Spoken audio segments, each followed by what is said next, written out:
what advice would you give us to develop some of the other capacities, such as waking up and so on? And that means in addition to your continuing to study and learn about growing up? Yes, to taking responsibility, Right. which I assume also falls under cleaning up a little bit. Yeah. Whatever. Yeah. Well, waking up, one of the sort of odd things about that is like so many of these things that we talk about when we talk about anything that can vaguely be called ultimate truth or ultimate ground of being or anything like that, is you probably heard enough discussions to know that really it's beyond opposites, that you can't really put it into, it's just this opposite and it's not that one. And so one of the things that can get complicated about that is because you're essentially trying to be as literally all-inclusive as possible, you tend to include both sides of the opposites. And those generate paradox. So a contradiction is simply, we have one statement that we know is true and this other statement it disagrees with, and that's false. So that's a contradiction, and that's the way it should be. But a paradox is we have two statements that are contradictory, but we know they're both true. And so somebody once said a paradox is the truth standing on its head trying to get attention. And I mention all of that because spiritual practice at its deepest core is paradoxical. And one of the first things that, when you have a really profound satori or awakening experience, is there are a couple of things. First, it's just the utter, absolute isness of everything that's arising, and that you fundamentally are that, you've always been that. It's this absolutely extraordinary ground of being. And then there are sort of little ways that almost start being reflections on that. One of those is being like, God, how did I miss this? I've known this my whole life. This is not new. I've known this. It's actually often called coming home. And one of the things that you're realizing, you say, okay, what am I actually realizing? Well, I'm realizing, to put it in fancy terms, a timeless, spaceless ground of all being. It's completely, totally ever present in every single point of space and time. And it was absolutely 100% present at every point for me in my entire life. I didn't even have to have a satori for that to happen. That's already there. But you have to have a satori to realize you don't need satori. Because otherwise you're just not waking up to that fundamental wetness of the whole ocean. You're just on this wave and you're looking at that wave which is bigger, and you want to get from this small wave and you want to get to that big wave. Oh, you want more of this or more of that or more goodness or more whatever it is. You're not realizing that if you're looking for wetness, realize the wetness on the small wave is the same wetness on the big wave. You don't have to go anywhere, literally. So one of the things that tends to happen with some of the more profound paths of waking up is that you really are just attempting to pay attention to this moment and realize that everything is arising in this pure, timeless now. And this actually isn't something, it's, although mindfulness grows into this, it's not actually just trying to pay attention to just this passing present and not think about the past and not think about the future and just sort of try to create this timeless now. What this is saying, like everything that applies to any sort of ultimate ground, is it's not that it's something you have to bring into awareness or create or bring into existence. Something that's already present, is 100% in your awareness right now, but you're just not noticing it. The same is true of the timeless now. It's not that you have to get into that state. It's the only thing you're ever aware of is a timeless now. So think of anything that happened in your past, and you can get a good picture of it, get a good image, and notice that that image itself exists right now. And then when that past actually occurred, it was right now.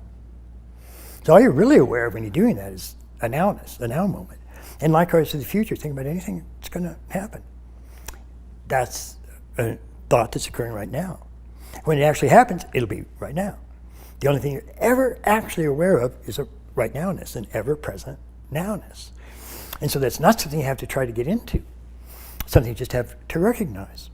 And most of the really sophisticated paths are known as paths of recognition, not paths of accomplishment or even paths of meditation. These traditions do tend to be sort of some of the highest or for most evolved students or the most esoteric, but you find them in things like Dzogchen and Maha'ati. Common textbooks in those are things like Buddhahood without meditation, that kind of thing. But again, the paradox of that is, it's just like that timeless now. Once it's pointed out, then you can see that that's what's happening.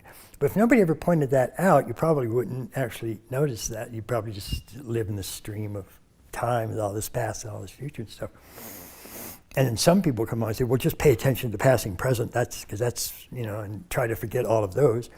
And then somebody else will come along and say, no, when you actually awaken to timeless now, you can have thoughts of the past, or it doesn't matter, they're all occurring in timeless now. So that's a bit of a paradox. And one of the things that does tend to happen is when you undertake any of those more profound paths of waking up, that it will tend to be a little bit paradoxical. So on the one hand, it'll be, get in touch with this witness. And so you actually do that. Okay, I'm over this, and it's not that, I'm just a pure subject. Zen Master Shibayama actually calls it absolute subjectivity, because it's this pure awareness. And even any subject that arises in it is just another thing that you're aware of. So it is just a pure radical presence or pure radical awareness. That's what's always happening anyway. That's all that's actually there. But you can actually do practices that will help you recognize that state. And so indeed, some of it is just a simple mindfulness practice, where you just sit and give awareness to everything that's arising moment to moment in your own experience. And you just see that, and you bring a mindful attention to that and awareness to that.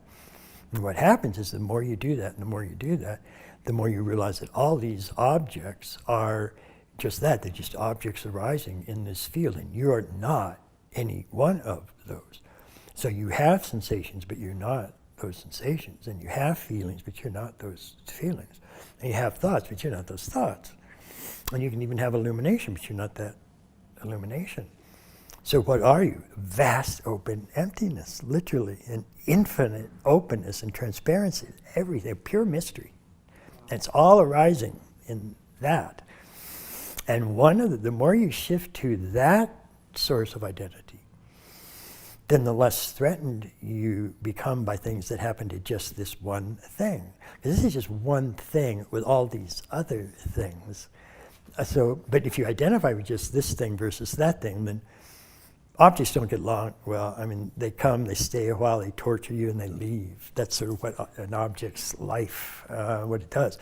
But if you're just this vast open field, which is all arising moment to moment, and that really does carry a kind of current of release and joy and the great liberation.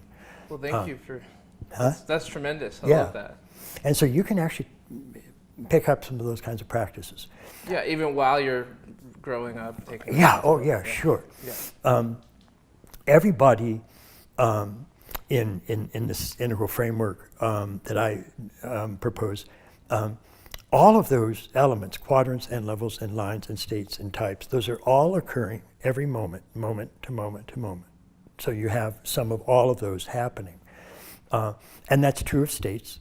And you will, no matter what stage of growing up you're at, or what line of development you're looking at, multiple intelligence you're looking at, or even sort of types that you're looking at, you can do that in sort of a gross waking state. There's also a subtle dream state.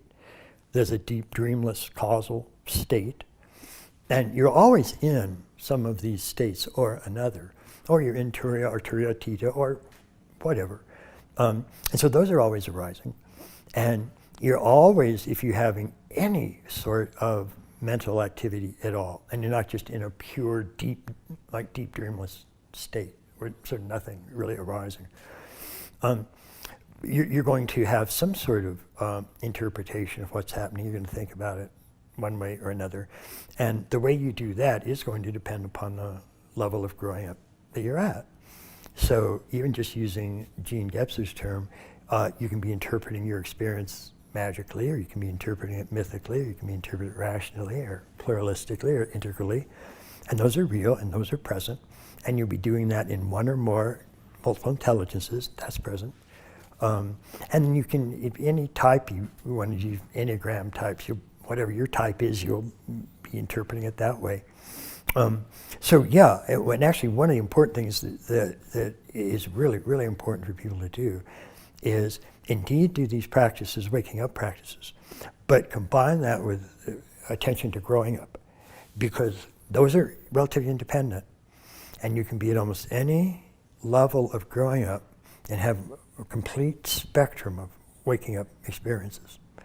And it's really problematic because you can't see these stages of growing up. You can introspect and you can't see them. They're much more like, let's say, rules of grammar. If you are brought up in any particular culture, you'll end up speaking that culture's language quite accurately. You'll put subject and verb together correctly and use adjectives and adverbs correctly. In other words, you're following the rules of grammar of that language. But if you ask almost anybody, well, write down some of these rules that you're following, and you're doing it so well, write them down. They have no idea they're doing it. And most of them certainly can't do it. And again, most of them don't even know that they are doing it. And these rules of grammar are interpreting how they parse, divide, and edit their entire experience, including any waking up experience. Welcome to Transformational Psychology. My name is Ryan Holsapple. I created this podcast because I believe that human beings have the capacity to transform and live deeply meaningful lives. My podcast is based on two pillars: education and transformation. The educational branch allows us to explore the cutting-edge psychology of transformation and many important theoretical ideas. Monologues, interviews with experts, and transformational concepts are presented for the audience to engage with and reflect on. I also believe it is of the utmost importance that people have practical transformational tools for making real life changes. So this podcast still provides applicable and digestible guidance to complement the theoretical component. It is my hope that this podcast offers education and transformational guidance to a world that is seeking meaning and connection.